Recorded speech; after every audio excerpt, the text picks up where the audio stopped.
అందులో సత్యం అనేది మనకి అర్థమవుతుంది. అందులో ఏముంది ఏంటంటే భగవద్గీతలో ఒక మాట ఉంది, సర్వపాప పరిహరద్దు రక్త ప్రోక్షం అవశ్యం తద్రక్తం పరమాత్మైన పుణ్యాగ బలిగా ఉంది. సర్వపాపం అంటే అన్ని పాపాల కొరకు, రక్త ప్రోక్షం అంటే రక్తం ప్రోక్షించబడాలి, రక్తం ప్రోక్షించబడాలి, చిందించబడాలి.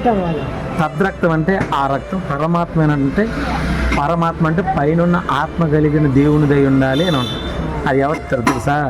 శ్రీకృష్ణ భగవానుడు చనిపోతున్నప్పుడు, అసలు మీరు కూడా చనిపోతున్నారు, పాండవులు చనిపోయారు, కౌరవులు చనిపోయారు, అందరూ చనిపోతున్నారు, మీరు కూడా చనిపోతున్నారు, అసలు ఇంతకు దేవుడు ఎవరు అని ఒక చిన్న పాప క్వశ్చనింగ్ వేస్తుంది అనమాట. ఎవరికి? శ్రీకృష్ణుడికి. క్వశ్చనింగ్ వేసినప్పుడు అప్పుడు అన్నమాట చెప్తాడు ఆయన, సర్వపాప పరిహరద్దు రక్త ప్రోక్షం అవశ్యం తద్రక్తం పరమాత్మైన పుణ్యాగ బలి. అన్ని పాపాల కొరకాట మనుష్య కుమారుడు రక్తం సిందించాలని ఉంటుంది.